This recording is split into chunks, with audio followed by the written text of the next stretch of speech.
Toyota time with Timmy the Toolman and Sean. Today we are on location in Riverbank, California. The reason why we are in Riverbank, California is because that is a location of Yota1 Performance. If you remember, we did a recent 3.4 liter engine swap for our buddy Ray from Arizona, and we were lucky enough that Ray chose Yota1 as the supplier of the engine. Yota1 makes really high quality engine rebuilds. I've gotten to know the owner, Nick. He's an awesome guy, really easy to deal with. So it's a win-win on multiple levels. The reason why we are at the Yota1 Performance shop today is we are gonna put a rebuilt 22 RE motor in my 85 4Runner. Those of you that know our channel know about a couple years ago I bought a built-up 85 4Runner. And unfortunately, I learned the hard way that the engine drinks oil. It literally goes through a quart of oil every 350 miles. One of my conversations with Nick a while back was, hey, I'm gonna need a motor at some point. And Nick says, hey, I'll supply the motor and maybe we could even shoot it at my shop. And I said, twist my arm, yeah, let's do it. So today is the day. We are gonna swap out my 22 RE motor for a sweet Yota1 rebuilt 22 RE, and we're gonna go through all the steps. This series is gonna be 3 parts. Part 1 is going to be removing the old motor from my 85 4Runner. Part 2, which is gonna be the longest part, is getting the old motor on a stand next to the new motor, and we're gonna swap over some of the parts from the old motor to the new motor. Nick and his guys prepped some parts, so what you're going to see us doing is actually putting on some parts that they already cleaned up and painted, and then they're going to keep some parts from my engine to give to another customer. Finally, part 3, you're going to see us putting the new engine into my 85 4Runner, connecting up some more stuff and getting it started, and I'm going to be driving away happily to San Jose with my sweet 22 RE rebuilt motor from Yota1 Performance. Let me introduce you to Nick, who is the owner of Yota1. Nick runs this business with his wife, Rebecca. Rebecca runs the front office, and Nick runs the shop with a bunch of guys that he has working for him. Hi, I'm Nick from Yota1, your Toyota specialist. We work on all trucks, 4Runners, Land Cruisers. We do engine rebuilds, engine installs, standard transmissions, differentials, all chassis work, and tons of parts. So without a doubt, we owe Nick at Yota1 Performance big time. This is huge for a couple reasons. Number one, I'm getting a nice rebuilt motor, and I didn't have to shoot it at my house in San Jose. We have the luxury of a nice shop with a lift, with all the necessary tools. Not that I don't have my own tools, but Nick is gonna have the tools and the knowledge to pull this off a lot smoother than if I did it with Sean and whoever else at my house, because I'm not well versed with the 22 RE motor, and I'm not very well versed yet with the first gen 4Runner. The way we're gonna do this job is Nick is gonna be the expert doing most of the wrenching, and I'm gonna do a little bit of narration, and Sean's gonna concentrate on filming. We're also going to have some other guys that work for Nick help out during this process that are experts in doing these motor swaps. So when it comes to getting a rebuilt motor for your Toyota, you have some choices, but I'm really happy with Yota1 Performance. They make really good rebuilt engines, and like I said before, Nick is a great guy. I can't give a higher recommendation than Yota1 Performance. It's just a great business to deal with. So if you are in the market for a rebuilt motor, I highly recommend you use Yota1 Performance. With all that said, let's get started with this swap.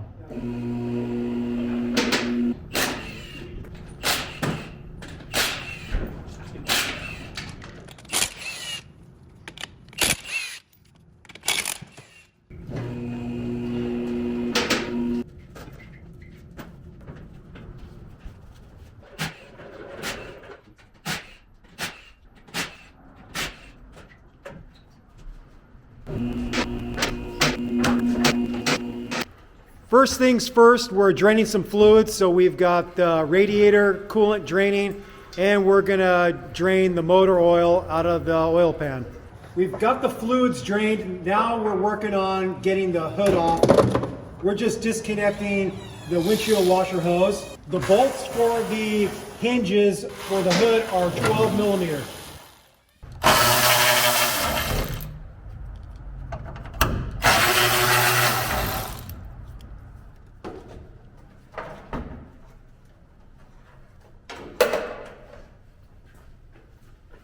Okay, let me show you how we have the rig set up to where we can get it much lower to have an easier time pulling the engine out.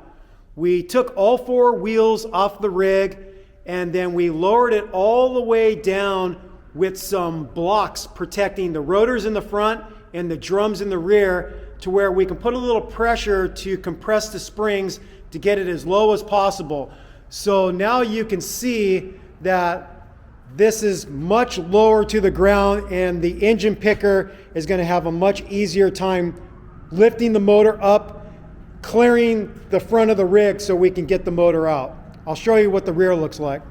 Just like that, a block of wood supporting the drum to where we can compress the springs and get it much lower. One thing to note with the front of my rig is I don't have brake backing plates. If you did have backing plates, then you'd probably want to put a board underneath the knuckles to where you're not going to crush your backing plates when you lower it to the ground. Now that we got the rig at the height we want, the first thing we're going to do is we're going to remove the battery.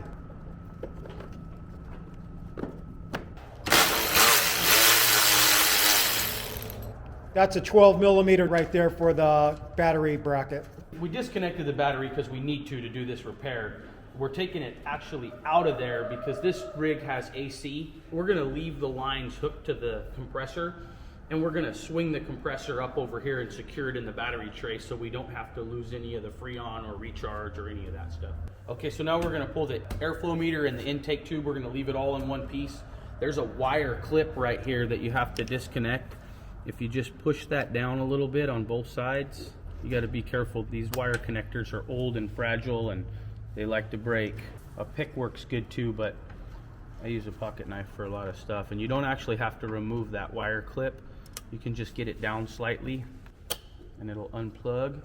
And then it's important, I like to get that clip secured back in place. You have to remove the clip to undo the connector, but you can plug it back in with the clip in place. So I like to get it back where it belongs so it doesn't get lost, because you won't find another one.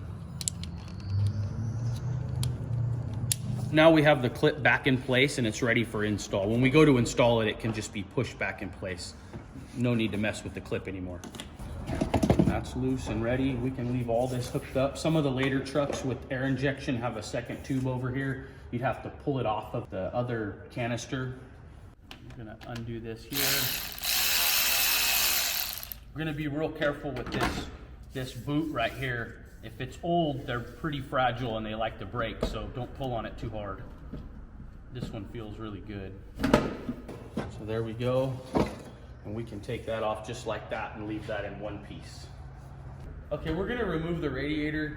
Gonna get the upper and lower hose. I'm gonna take off the upper and disconnect some of the top stuff. Michael's gonna slide underneath. We could raise it up, but he's gonna just do it from underneath.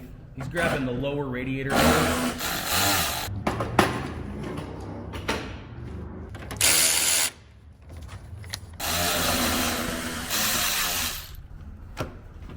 We got lucky, this one just broke free because Timmy's got these fancy silicone hoses. Sometimes you may need to use a hose pick and work that loose, especially if it's been on there for a long time. So I'm gonna try to take this off without spilling any coolant on Michael's head. Yay, it worked. Okay, now I'm gonna take off the fan shroud, this half of it. They're 10 millimeter bolts. There's 4 of them, 2 on each side. That one down at the bottom is pretty difficult to get to with the power steering lines. Sometimes an extension helps. I think this is one of those times.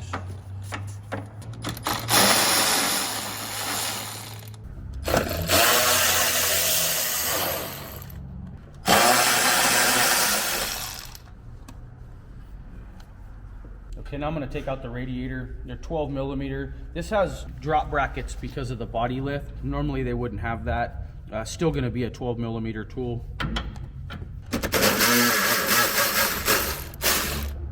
I'm gonna use an extension down here because of the AC lines.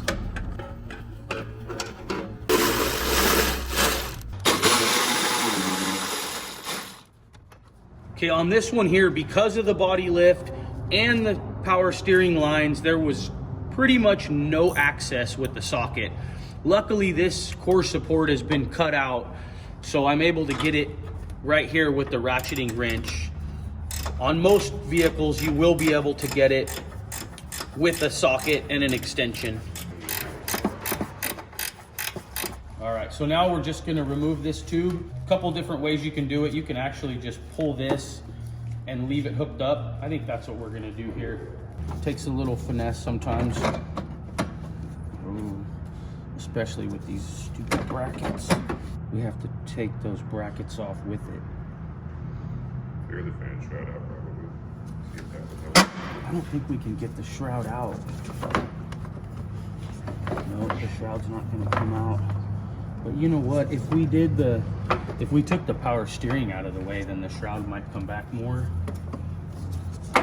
We are going to take the steering pump out of the way, and kind of like the AC lines, we don't need to drain the power steering fluid or disconnect any of the lines from the steering pump. We have to get the distributor out of the way, which is a good idea. We don't want to damage the distributor while we're pulling the engine. It's gonna have to come out anyway, so I like to just get it out of the way now. And models with power steering, there's a couple of bolts that hold the steering pump to the head that are underneath the distributor. So on this vehicle here with the body lift, these brackets have a stud on them that is not gonna allow us to get the radiator out. So that's what we're gonna do. Okay, most rigs aren't gonna have this. This is the silica boot, pretty neat to have. If you find one, grab it. We're gonna get that out of the way. And we're gonna pull this here. We're gonna unplug this. Be real careful not to pull on the wires or break the clip like I just did.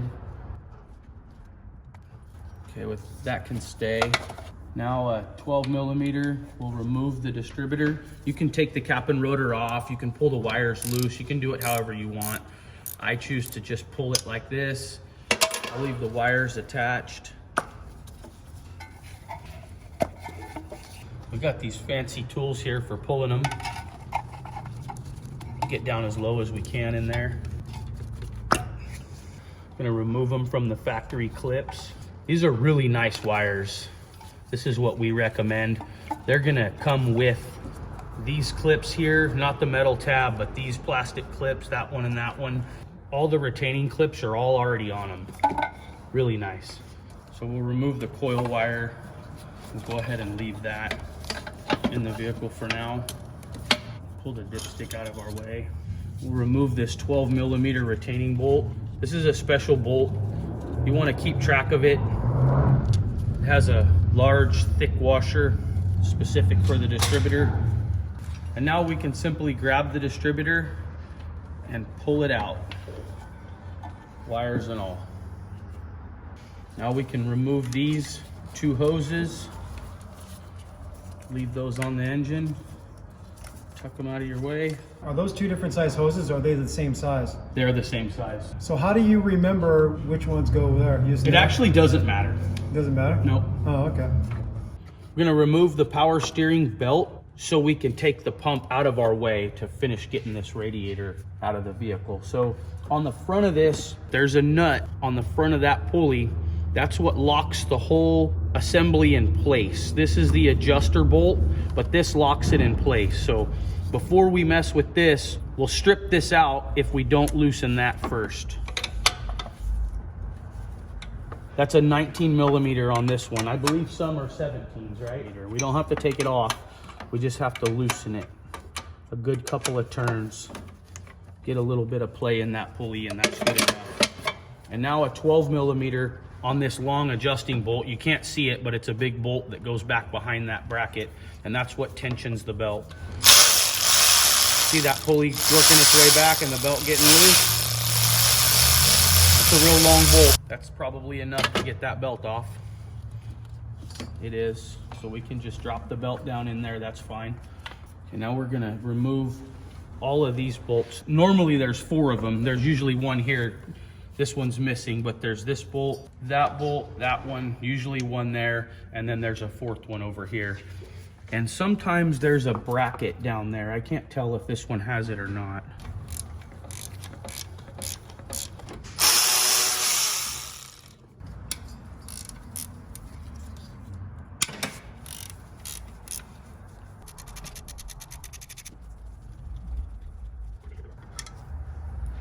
Oh, that is on there.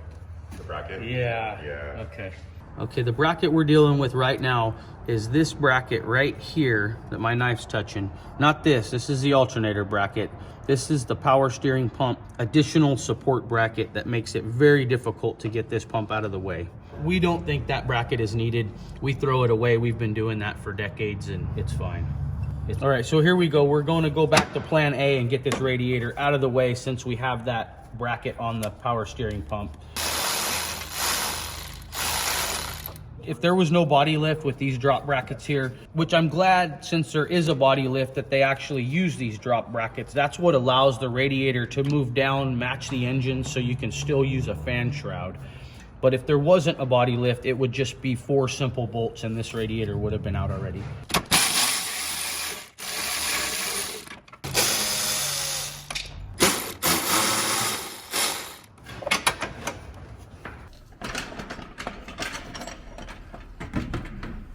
Yay, it's out. Okay. Okay, now we can remove the power steering belt. And now we should be able to access these difficult bolts. There's gonna be one way down underneath. We won't be able to see it in the video, but it's down directly below this pulley. And then the second bolt for that bracket is right back here on the back of this. We're trying to get this bolt loose underneath this pulley. One thing we could do is take the fan off. It's not a bad idea to have it off anyway. It'll protect the fan from being damaged or damaging something else. We're gonna just work around it and leave it on. If you were gonna take the fan off, your next step would be to loosen the alternator tensioner bolts. There's one on the top, one on the bottom. We're not gonna do that. We'll do that on the stand with it out of the engine compartment for better access. So Mike is going to go after that lower power steering bracket bolt with a flex head 14 millimeter. There you go. You were right up against the bracket. That's why you weren't getting a swing out of it. Tough bolt. Yeah. And the other bolt on the back of the bracket.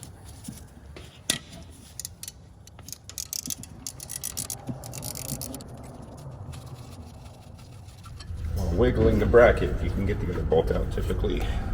I'm going to cheat with a little bit of electric here.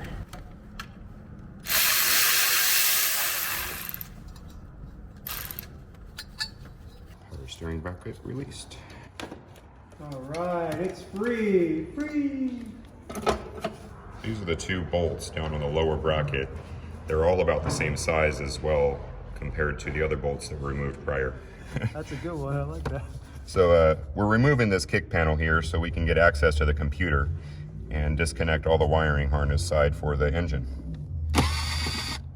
Little Phillips up here. There should be another Phillips down on the bottom, but luckily this one doesn't have it. Kind of creates a little bit easier access for me. 3 10 millimeter bolts hold on the computer, one up here.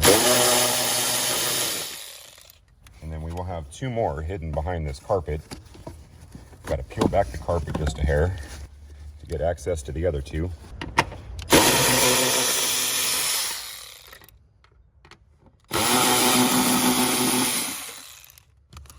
Once you have the bolts removed, you can slightly move the computer out of the way so that you can reach the harness connectors a little bit better. As you can see, the connectors are there, pinch and pull. Being careful not to twist the harness much more than it already is. Now that the computer's removed, there's 2 more connectors on the back here. In some variations, you may have more, you may have less, but typically there's only 2. And by pressing that little push pin there, they should come loose, theoretically. Once you verify you've got the main engine harness disconnected from everything else, you can go ahead and lay it aside. Okay, so this is where the main engine harness comes through the firewall. We just disconnected the computer. The other end of that harness is loose. This here, somebody's used that grommet, which is really common, for a few different electrical devices, lights. I'm not sure what exactly it is, but there's 4 extra wires that go through that grommet. So if we didn't have those wires going through there, we would just be pulling this boot loose right here and simply laying the harness on top of the engine. But with all this stuff here, we don't really have time to track down and disconnect all of that wiring. So what we're gonna have to do is just pull the grommet loose, and we're gonna have to cut a slice in it so we can pull all the extra wires out of the grommet and get to the main engine harness so we can remove it. It'll lay over and come out with the engine.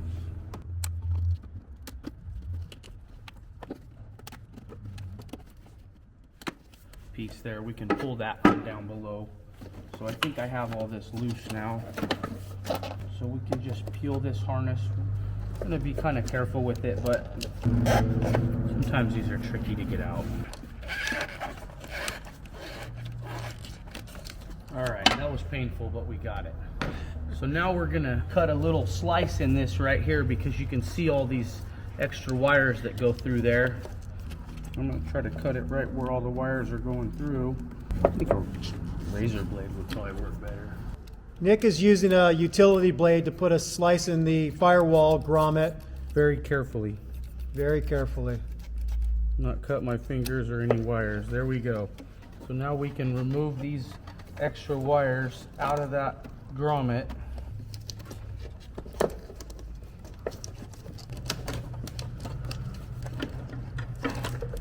Okay, we got to be real careful. Not too much pulling right here. Sometimes it helps to have somebody else feed it through. Sometimes you can get them through without doing that. Don't pull too hard. You pull off one of those plugs, you'll be in trouble. Yay! Okay. All right. We had a couple more. There's a connector here for the resistor, the injector resistor on the early fuel injected trucks. We got to unplug that. And then there's, oh, that clamp already came loose, so Perfect. we're good there. That one's connected to the AC. That will probably have to come out, huh? Yeah, this is the AC, single wire AC plug right here. Just to press this tab, and that one comes apart pretty simple. And that'll stay down there with the AC. And now that harness is free. We're gonna have to do a little bit of work. We're gonna have to loosen these AC line clamps here because this one goes underneath the AC lines. So 10mm bolt here. And there's gonna be another bolt right here.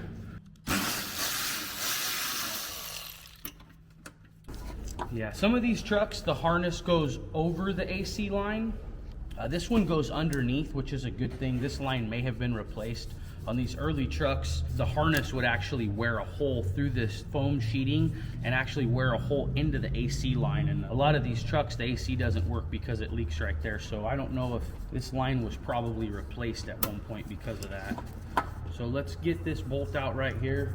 We have a 12mm.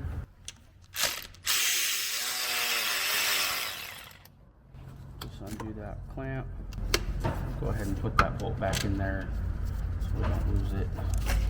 Now this harness can be fed underneath that line.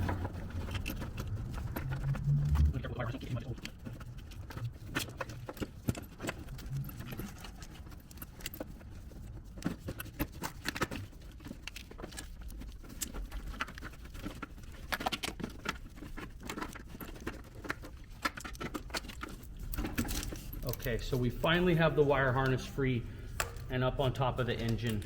On most vehicles, that's a lot easier. This was tangled up in the battery connectors and underneath the AC line, and with the extra electrical we had over here, that's usually a much simpler process than that. But we're done, we got it now.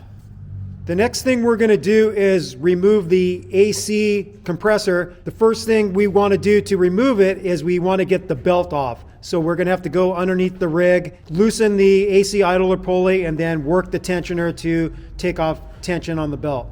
So we're first going to loosen the 14 millimeter nut on the pulley, and then we're going to work the 14 millimeter bolt for the adjuster. Back here.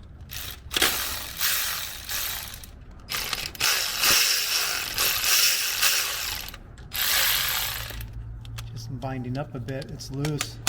There we go. You can use your ratchet to beat on the pulley as long as it's not yours.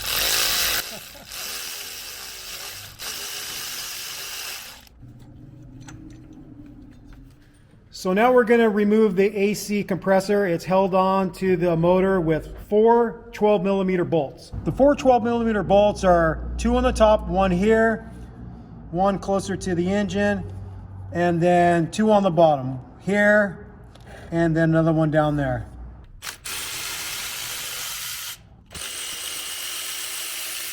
I broke this one free and then I left it in there so I can get these 3 out of the way without the compressor flopping all over.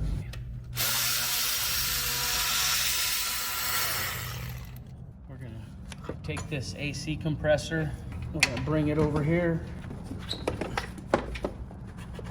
It's gonna find a nice little home right there in that battery box. Go to your home. Go to your home. Yay. AC compressor is out of the way. Okay, now we're gonna disconnect the throttle cable. A couple different ways this can be done. You can loosen one of these jam nuts and just pull the cable, leaving this bracket on the intake. We don't really like to mess with the adjustment. It was working great, so we're gonna just remove these 2 bolts here.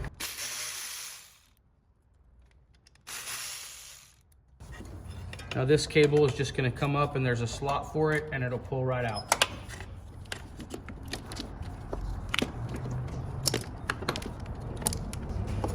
You want to be careful not to kink the cable too much. They do break. We've got a zip tie there we're going to need to cut.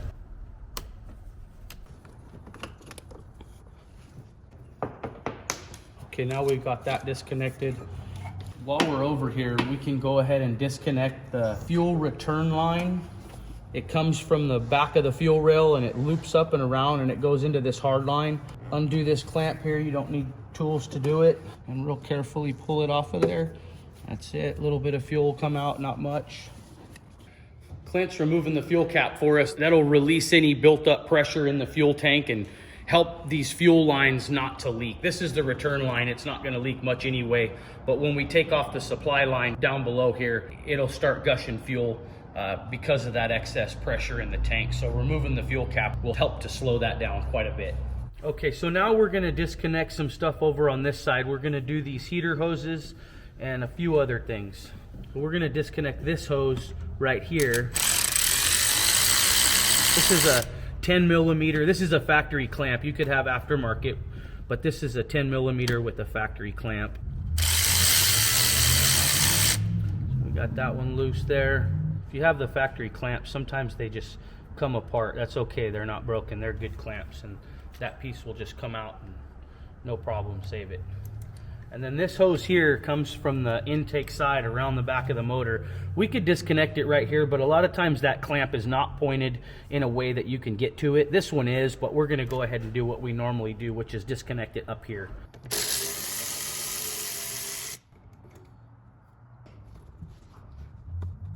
Yeah, we're gonna need a hose pick for this right here. Yeah. Wanna be careful with this heater control valve, especially this one on the first gen 4Runners with rear heat. You know it has rear heat, it has this extra nipple right here. This valve is discontinued and I have not found a aftermarket replacement for it, so be careful with it. We're gonna use the pick to break free any of that rust and build up in there. Need a longer pick.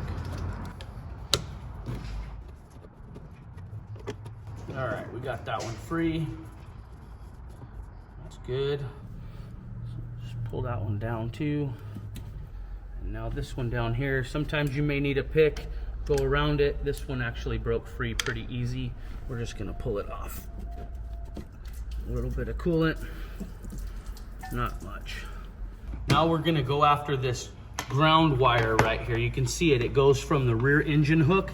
It's really important that this ground wire be on this motor. We've seen a lot of problems with electrolysis in the cylinder head, especially on trucks like this with the body lift.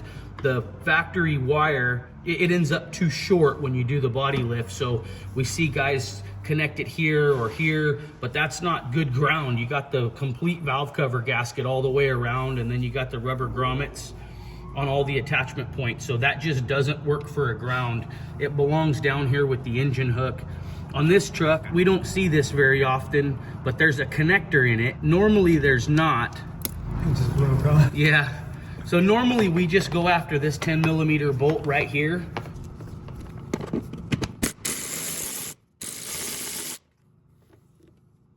Put that bolt back in place. Okay, the ground wire is free. We've got most of the stuff done up top here. The heater hoses are disconnected. The ground wire is loose. That's common on all years of this motor. This is an early motor, so we have an oxygen sensor here. The later model trucks, I believe 89 and newer, the oxygen sensor is going to be downstream in the exhaust, so you'll have to chase that wire down when you're getting the transmission plugs. This one is a single wire O2, it's up here, so we'll disconnect that now. All right, that's loose. Okay, we got to get this igniter cable loose. It's got some zip ties on it, we'll cut out of the way.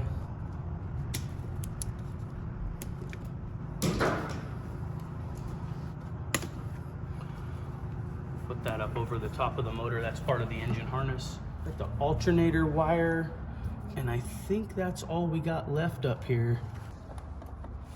This thing's hard to get out, yeah. I can get my hand on it, just pulling it back, it's like... Rock it back and forth. It's coming. You got it. God damn. I can get my hand on it, just not moving.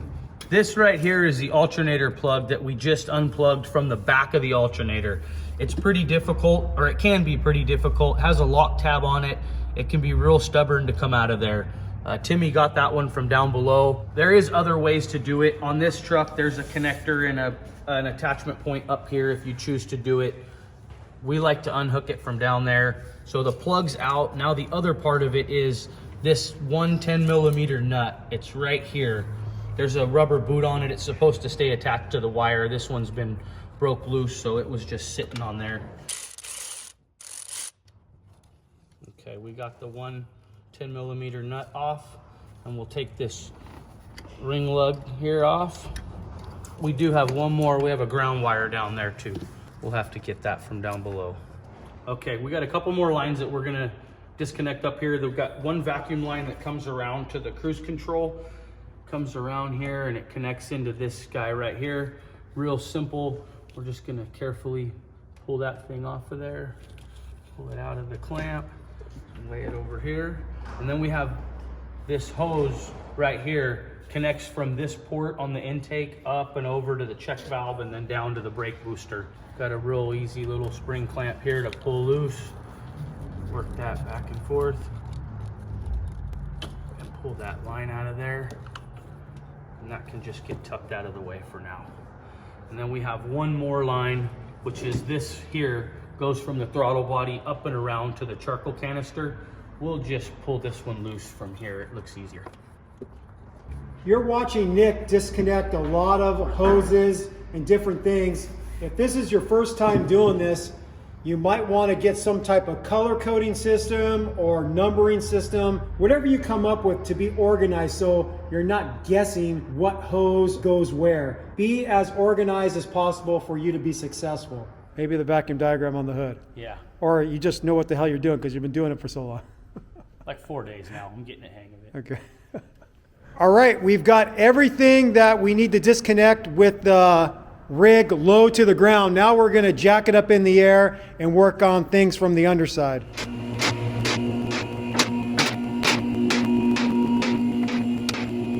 All right, we're going to get this one last ground wire that's left over from the alternator plug harness. It's a 14mm bolt. It's one of the engine mount bolts.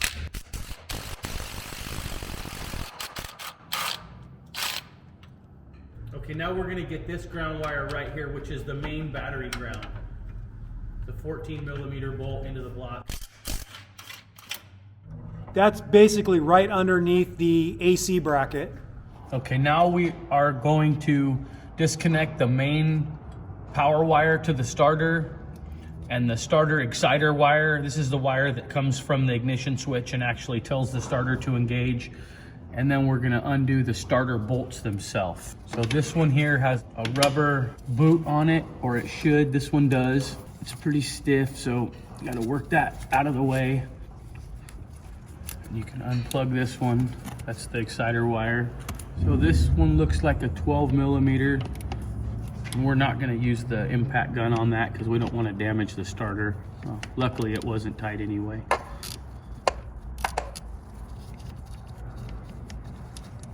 Pull that off of there, put the nut back on so we don't lose it or damage the threads. Now we're gonna go after the two starter bolts. There's this one here on the bottom. It also has the clamp for the clutch slave line. And then there's another one up top. We'll get up there. 14 millimeter. I'm gonna use my small impact and about a 10-inch extension and a 14 millimeter wobble socket. Okay, now we're gonna go after the top starter mounting bolt. There is a clamp right here on this one. It's a wire harness connector that goes back to the transmission. We're gonna move that out of the way.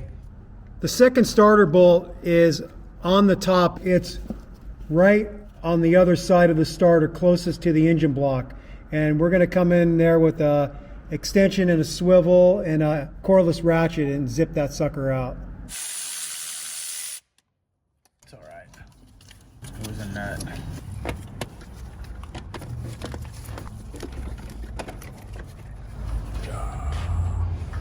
On this rig, we have these connectors right here. These go back to the transmission. It's a real simple, just 3 wires on this one. That's the 4-wheel drive indicator and the reverse light switch. So we're just gonna unplug these wire connectors. This one here, you pull the tab out and undo the connector. And this one here is the same thing. The tab comes out. You're saying not all rigs have this? No, some of them, the automatics for sure, you have to chase the wire harness back, and some other ones, I can't remember exactly. Sometimes you do have to chase those back, mainly on the newer ones with the O2 sensor in the tailpipe. So this rig, we're lucky. One more wire. I have to get this loose from here. Well, that's the oil pressure sending in, huh? Yeah, and it's tied in with the battery connector, which the battery connector is gonna stay in the truck and the oil pressure sender is not. So we'll take that free. Leave that guy in there. So all the plugs that we just disconnected are on the passenger side of the motor. The next thing we're gonna disconnect is the fuel line to the fuel filter. There's a couple options for you. You could try to disconnect it right here at this fitting using a flare nut wrench, but Nick's preferred method is to take out the 17 millimeter banjo bolt that attaches the fuel line to the front of the fuel filter. He's just getting in there with an extension and a wobble socket.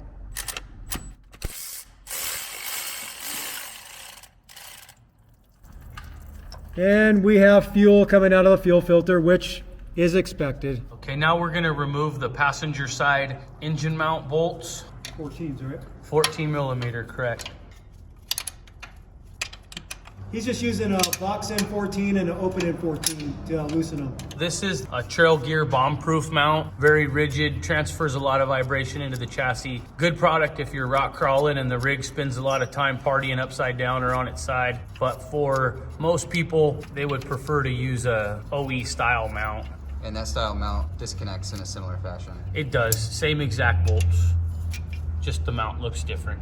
This transfers a lot of vibration to the passenger compartment. It's crazy loud because there's very little rubber in comparison to the OEM mounts, which give a lot more insulation of the vibration of the motor from transferring to the frame rails. So I'm gonna opt to go back to a OEM style motor mount rather than these vibration crazy trail gear ones. Okay, so we're gonna get the other motor mount bolts out. Same way, 2 14 millimeter wrenches.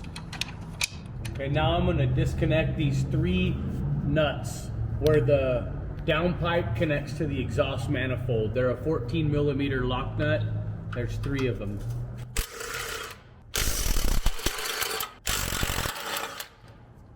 Hey, and they all came off, right on. Yeah, that usually doesn't work like that. Just to give you a better shot of where those 3 nuts went for the exhaust. The next thing we're going to do, and actually the last thing we have to do before we can pull the motor out, is we're going to get all the bell housing bolts disconnected so the engine could separate from the transmission. We're going for the most difficult ones first, and those are on the top. Nick is going to use that special 1/2 inch to 3/8 reducing extension that's really long, about 3 feet long, and he's got a wobble socket on the end of it, and it's a 17 millimeter.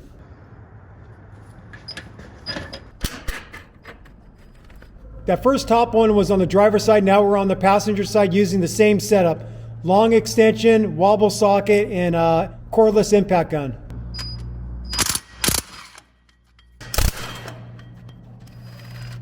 And that sucker's out too.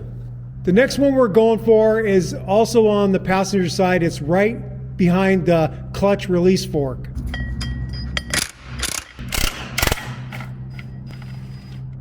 We're back on the driver's side, and we're going to get this bell housing bolt. It doubles as a bell housing bolt, and it also holds a bracket for the exhaust.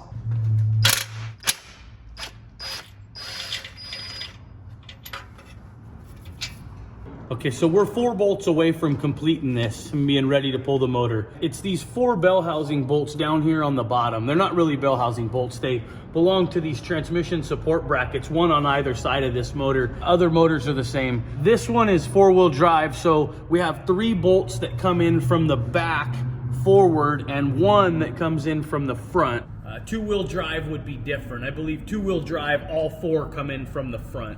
We'll go ahead and zap these out. It's a 14 millimeter bolt.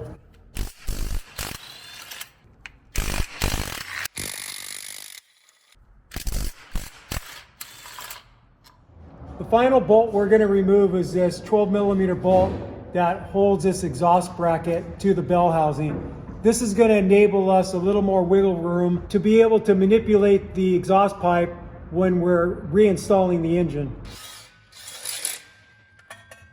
We're now ready to pull the engine out. One thing we did is we put a ratchet strap that goes from frame rail to frame rail and loops underneath the transmission, because once the engine becomes separated from the bell housing, the transmission is going to be forward heavy and it's going to want to dip down. So the ratchet strap is just going to support it to where it's not going to be cranking on the transmission mount in the rear. All right, we have the engine picker slid underneath the rig. We've got it attached with chains with a hook on the front, and then we got another one in the back. And one little tip is if you have the chain a little bit shorter in the front, it's going to give the engine the proper tilt to come out this way. So a little bit shorter length between the bear claw and the front hook, and more chain showing between the bear claw and the rear hook. And then to protect your valve cover, we got a rag between the hook and the valve cover so it doesn't get all marred up. So personal preference, you could remove the fan so it gives you a little bit more room as the engine's coming out, so you don't jam the fan blades into your AC condenser or you break one of the fins of the fan. We're gonna leave it in and just be careful on the way out. It's lifting the whole rig, huh? With these trail gear engine mounts, 2 of the bolts, 1 on each side, were a little bit stuck. And as we're applying pressure with the engine picker, it's lifting the whole rig. So we have to do a little bit more manipulation to try to get these bolts free. All right, we got those last 2 motor mount bolts out of the way, and now this thing should lift up no problem. Raise it up a little bit, try to get it off of the pipe.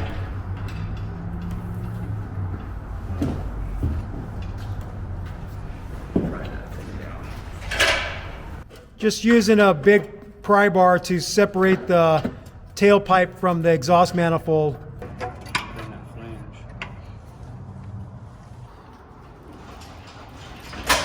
you got it. Just broke loose from the valve too. Yep, it's separated from the bell housing. Okay, so now we're just going to come up a little bit more. You want to pull forward?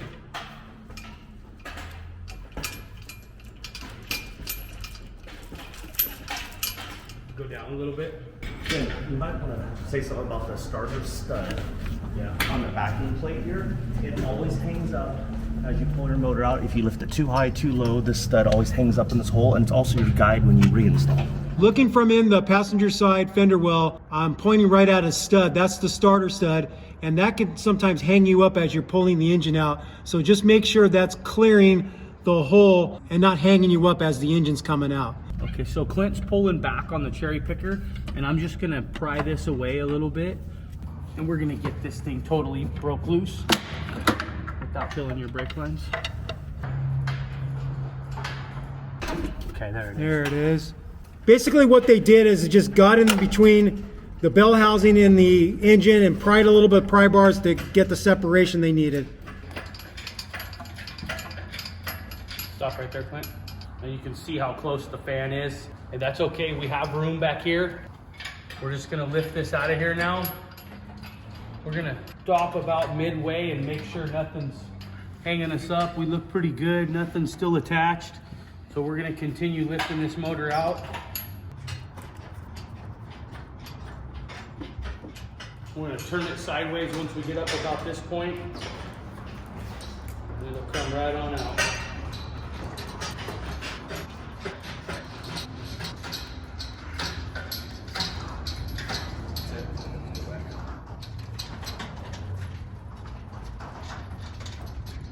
And there it is. The engine is out.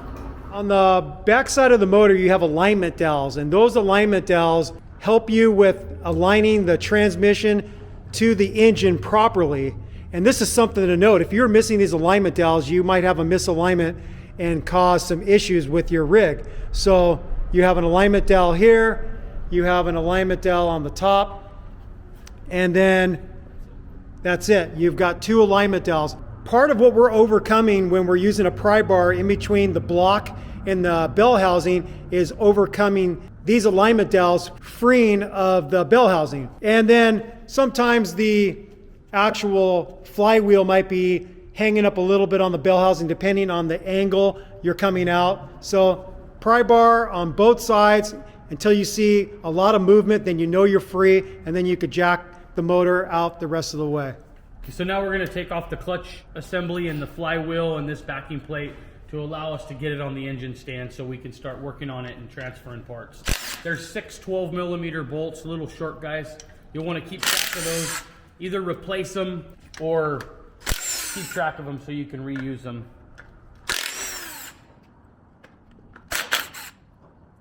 When you take out the last bolt, this thing's gonna wanna fall off. So be careful with it. It's going to be interesting to see what the condition of my clutch is. It's a center force also. So they did replace it then. Yep. And the flywheel's not eating up. Springs are a little worn, but overall it's not in too bad a condition. It had a little life left in it, huh? Yep. If it was worn down to the rivets, that's when you're in trouble, but I have some meat left there, so this clutch probably would have lasted me for quite a long time. But while you have the engine out, it's smart to replace the clutch and either resurface the flywheel or just go ahead and replace it. Now we're going to remove the flywheel. It's held on with 6 17mm bolts.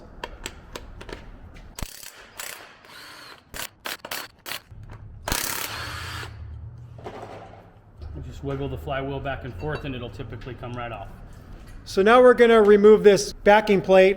It's held on with 1, but sometimes 2 12mm bolts. Okay, so these bolts, if you'll notice how low profile they are, it's a really slim head bolt and the washer's slim. It's only one washer. That's because if you use the wrong bolt right there, we've seen this many times where without realizing it, when you're torquing the flywheel back on there, the back side of the flywheel is contacting these bolts. Typically there's only one on this motor, but this one has 2. The flywheel will make contact with the front side of that bolt and it'll actually lock the engine up. You'll get this thing all installed and it won't turn over. The starter will just click.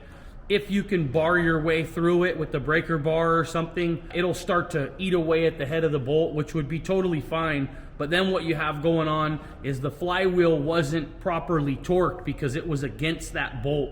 So now the flywheel's loose, nothing good comes of it. So when you take these bolts out, keep real close track of those and make sure these little low profile bolts are all that goes back in for this backing plate.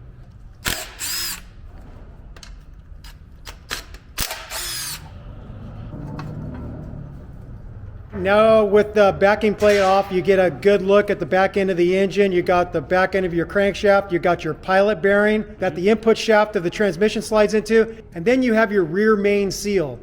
And this is a known leak point.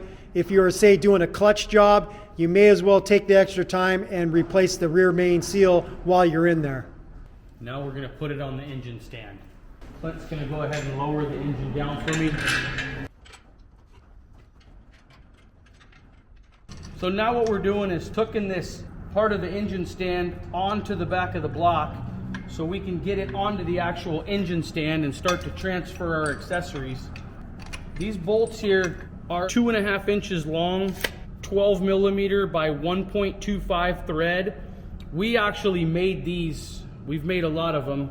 You'll need to get them. There's nothing on the engine that's going to give you this bolt. Very important, if you use too long of a bolt up here on these top two, these holes are blind. So if you use too long of a bolt, it'll blow this ear off and destroy the block. That's for both of these two. These down below are through bolts, so you can use longer bolts if you had to.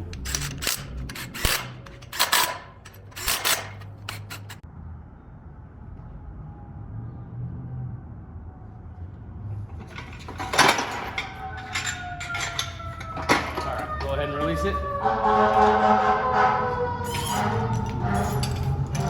So you got a fire station right here, maybe not? Yeah, because it's like Jesus Christ. Well, it's the highway. Maybe want to show them this engine stand. This is pretty snazzy. This engine stand, just a couple pieces of angle iron welded to a standard Harbor Freight engine pan, and these are the black plastic mortar tubs you get at Home Depot. They're like $7. Works really good. Put it underneath there and collect all the crap from your engine swap. Oh, nice. All right, this is the end of part one. We've got the engine out, it's on a stand. Join us in part two, where we're going to strip this motor of all the parts we need to swap over to the new engine.